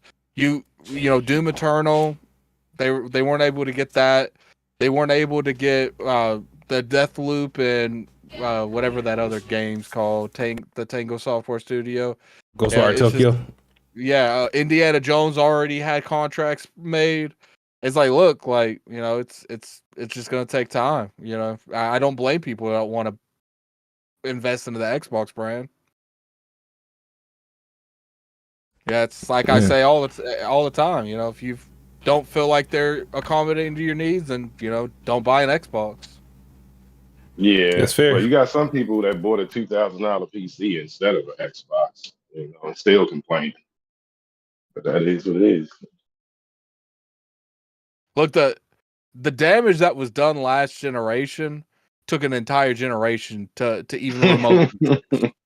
And you know, the fact that they're even selling remotely good is a miracle. Yeah, I never that's thought crazy. that would happen. I thought they were going to get they ass handed to them half the generation and then start to sell okay. You know, they've done a lot of rebranding. They've done a lot of things right, but as far as the games, at the end of the day, the studios they bought, it's just they had commitments already, and you had to wait for those games to get done before they started the games for Xbox. And sure, we're coming up on the tail end of some of these games. You know, hopefully we'll see like the Compulsion's a new game. Maybe we'll probably finally see Avowed sometime next year. But you know, the Outer Worlds, there's a reason now. The original The Outer Worlds was exclusive, was multi-plat, and The Outer Worlds 2 is going to be an exclusive because you had to wait for that original game to get done before they could even work on anything for Xbox.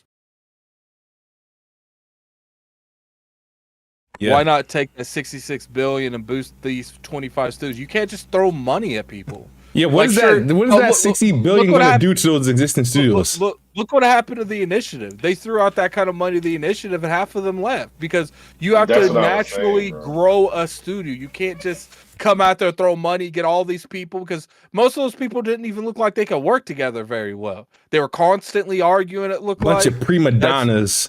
Oh my God! Shut up. But I mean, isn't that what the hell they're doing with Activision? Just throwing money at Activision? Well, no, they're bringing in an existing team to the fold, existing like pretty much company that can already put out games annually with no problem. Already had a whole bunch of stuff with terrible management but the games come out on time. Yeah, probably. They put out like what, one game a year? Hey, well, they got you just talking about Call of half Duty. their company's working on that one game a year, and that one game a year makes more money than all those other games combined. Huh? But here's Overwatch the thing: it was an absolute disaster. You missing, but it's like one of the most played games out right now in the industry. I doubt Overwatch 2 is one of the most played games now. Go look. Yeah, it is. Like, that's crazy, bro. But anyway, like a lot of those PlayStation studios they got, it took them a long time to reach this pinnacle, bro. People is crazy. They didn't just throw money at them, and the next day Naughty Dog made a movie, third person, over the back. They used to make 2D games, bro. Like they've been doing it because they've been around for so long. That's what I'm saying. Yeah. We all know what platform they started on. It wasn't Sony though. So, yeah. These 3D gamers, man, they don't really know the history of games. They think story-driven games was the original first game ever created. It's crazy, bro. All right, so I'm trying to think. Did I read that super chat? He says, Guru the Hero Hunter says, for $2, you know Google and Apple is also a part of this, right? Yeah, about their market, the whole mobile stores issue that, you know, which Microsoft pretty much could also help unwind that, but you know, the FTC don't care about that. They care about like miniature wins that think they're going to get some more votes for the party at B. That was it. Only got one. Damn, last week we got a $100 one. We only got $2 today, and when I was more prepared. Oh man, damn. All right, let me give us a shout out to some of the people in the crowd. BG, shout out to Broken Games HDR. Shout out to Salty's Gaming. I think I saw Grimes McGears earlier in here. Silo King, Nickweed, Reverse the World, Reggie Lee, Tim Dillon. Tim Dillon said, "This is Logan. I'm gonna give you an opportunity to get your bars off." Tim Dillon said this podcast is unwatchable with Logan Man. Logan, your rebuttal. That's all I said was thanks, Tim. Oh, thanks, Tim. That's it. That's my rebuttal. He hurting on the board. No, it should be okay, Tim. Okay, Tim. Okay, Tim. All right. I'm about, I guess, ready to get out of here. Is there anything else major that happened that I kind of just glossed over because of my saltiness over FTC, Activision, and Xbox lack of appearing at the Game Awards? There you go. Take your $100. Oh shit! Shout out to Nick Quaid Snake, the true antagonist. Here you go, King. I was not asking for $100, man. I just asked for something more than $2. That's not how it works, man. It's not like it goes. By the time it gets to me, it's like $60. But shout out to Niquid Snake, the truth antagonist. I wish you had more. He's gonna say that every week, looking for that 100. No, I'm not gonna do that. I'm not. I'm as much contrary to what you believe. I don't e-beg for money. I usually e-beg for games. But he said you got a Game Pass 100 smooth. LOL. I know what's coming up though next week. What was it high on life, man? Yo, I think it's gonna score. Predictions? I'm gonna say this is gonna be a 77, right? Not thinking, because personally, to me, it's probably gonna be a 90. I mean, I like games that everybody else don't. But I am disappointed is Microsoft's lack of advertising, because this is the biggest game they literally got all year. You know what I mean? This should be some sort of like, come on, man, like. Advertise a game. Like 85, bro. It might be, but I think they need to market it. The game comes out Monday, bro. Monday, and they're come on, like they gotta do something. Like I don't want to see no Game Pass 2. I want to see this game on TV. I want to see like this game be talked about, bro. Talk about the game. It doesn't seem like any of these studios really like promote a lot of these little indie games. But I don't like being the indie. The game's $60. It's $60. Yes. Guess what, though? It's a full price that game. Lets you know that they probably didn't take a lot of money in the bag for that. Man. They didn't take a lot of money in that deal, bro. I mean, it's an Xbox exclusive, so they took some of these on Game Pass as well. So obviously the game's not going to sell a lot. Maybe sell a lot on PC, but like they got to do like, I mean, it's commercials for this game playing on like Rick and Morty when that show comes on. Like what is it? When is they got to do something? Like stop. Like don't let these games just fall under the radar. This game had a lot of hype back in the summertime, and then they didn't, and they just don't do a good job talking about the game. They want to do that same day advertisement. Nah, man, you should be amping it up. This game should have appeared at the Game Awards at some point. I definitely feel you on the Game Awards thing. but like I just don't see I don't see people promoting this on like Sunday Night Football or something like that. Like I just don't see it. Nah. I have seen YouTube videos like on it, like advertisements on YouTube videos, but besides that, you don't really see a whole lot. These days, you have a better chance at like promoting your game through sponsored playing sessions with like big YouTube streamers and Twitch streamers than you have, because when I worked at Dish and when we was doing a lot of like the marketing things, like you'd be surprised on how much people are falling back on stuff like that, like unless it's like the Super but like Bowl there's gotta be like big or like a big like TV show. Like a lot of people ain't really doing shit. They're aiming more towards like influencers and stuff because they just sell more content doing that. Yeah. Shout out to Reggie Lee, man, for the $5 Canadian. He says, "Here you go, brother. Keep up the good work, Smooth. Appreciate you, Reggie Lee. With the thumbs up." Thank you for the $5 super chat. Nick quitted, man. You crazy, man. Like I appreciate it. Yeah, man. All right, maybe I'm just used to old school marketing. I like the thing is, because all right, Addict, Nick, chat, even people in the chat.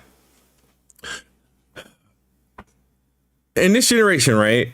Like now, like how do you guys like how are things marketed to you when you're buying things, so whether it be electronics, whether it be devices, anything, like where does your knowledge of the product come from? Where does your hype and your anticipation come from? Is it coming from Twitter? Is it because you saw it on TV? Is it because of just existing knowledge of it? I'm just curious how advertising, because I know back in the day, newspapers, billboards, movie theaters, like how are we being, I guess I'm not grasping how marketing is working. Is everything through Twitter? Is it Instagram? What is it? It's influencer affiliate marketing, like it's all that shit. Like look, just think about it. Like when I've needed something, I've looked up stuff I need. Like I needed a tablet, so I looked up like top 10 best tablets on a Google website somewhere. Or I need a chair, so I look up top 10 best chairs on a Google website. Like for the most part, the people buying these younger products is people our age or younger, and they're not on TV. Like my brother, since he's been like 16, 15, we haven't had cable. It's always been just internet.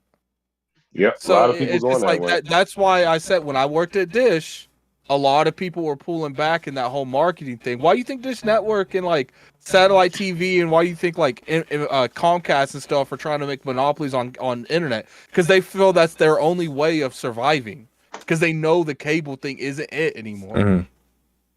Okay. Yep. Like, and if you think about it, Hulu, I think Hulu does the ads not necessarily because they don't want to give you no ads.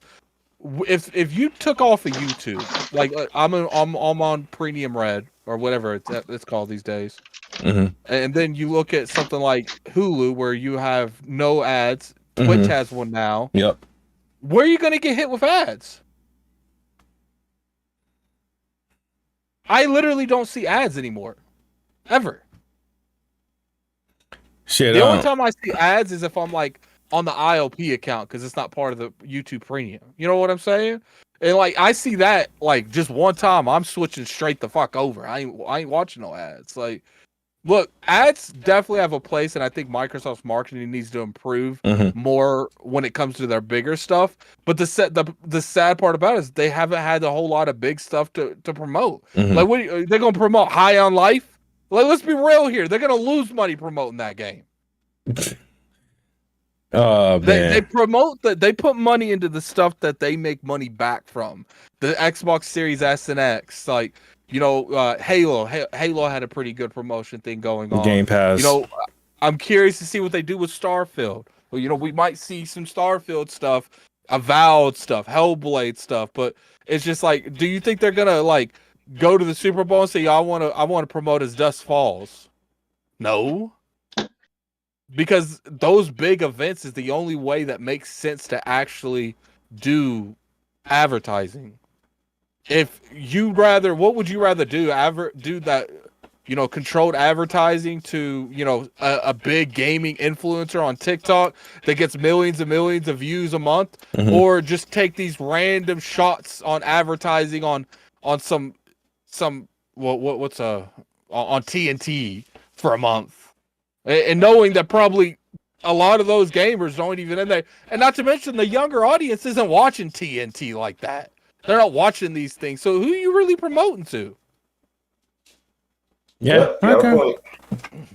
I mean, I still feel like, just clearly to me, I feel like there's clearly a difference between PlayStation marketing efforts and Xbox marketing efforts, and PlayStation's marketing efforts work. I think it depends on the game too. And PlayStation generally has stuff to market. Xbox really doesn't. Like PlayStation, God of War, they put it like. Do you see them doing the Subway shit with everything? No, they do it with their big games. Spider-Man, God of War. Did they do it Horizon? I don't remember seeing pictures of Horizon. They might have, but it's just like you got to be selective on that, because you think. I wonder how much money it costs them to do that Subway shit to pay in New York to do that. That's a lot of money. So yeah, I mean, a lot of money. I mean, Microsoft could be able to afford to do that. And the thing is like there's still things that you really can't rely on stream, like NBA, NFL. Those are like, if you're going to advertise, those are the two areas you're advertising, right? And that's where I would advertise, because that's where there's still like the average person, casual, watching those stations in the middle of a big game and stuff. It would be smart to put something there, put some presence there. What are you talking about? Like TV advertising, because like you can't do but once like again, NBA games aren't on like Netflix and like and stuff like that. I get that, but how often have I been on Twitter and I see BG or someone say, "Yo, hit me with that link where that game is"? They ain't even going no TV. They get a direct feed to the game. And I'm not saying that there's no means to promote on these on these games, and they obviously you can easily get some sales off promoting on these stations, but you got to have something to promote. Like I'm sorry, High in Life, it looks like it's going to be a fun game to us, but does it make sense to promote that? Probably not. Do some YouTube trailers, but as far as like going on, and I mean, you can't really use The Walking Dead anymore, but it's just like you're not going to really go there like that. Like when Starfield comes out, you'll probably see that on something like the Super Bowl, depending if it comes out before or after the Super Bowl. You'll probably see those type of games, maybe a Game Pass commercial revolved around Starfield, but High on Life, they're not getting that many sales by putting that on TV. All right, guys, let's wrap it up. I definitely appreciate you guys joining the podcast. Shout out to you, Addict, NickBanks, Ole Man Logan, episode 131. Everybody in the chat, once again, thank you. Nequid, Snake, the true antagonist, Reggie Lee, and Guru. I'm saying your name, Guru, the hero hunter. It's been a great show. We'll see you guys next Saturday, same time. Hit the like button, hit the share button. Thank you guys as always. Before I say my outro, anybody just respect the panel. Anybody got anything going on?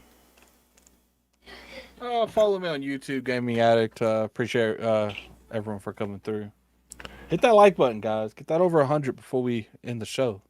It's at 68. I know you people got thumbs. Yeah. Some of you do. Well, you need a pointer or index finger, right?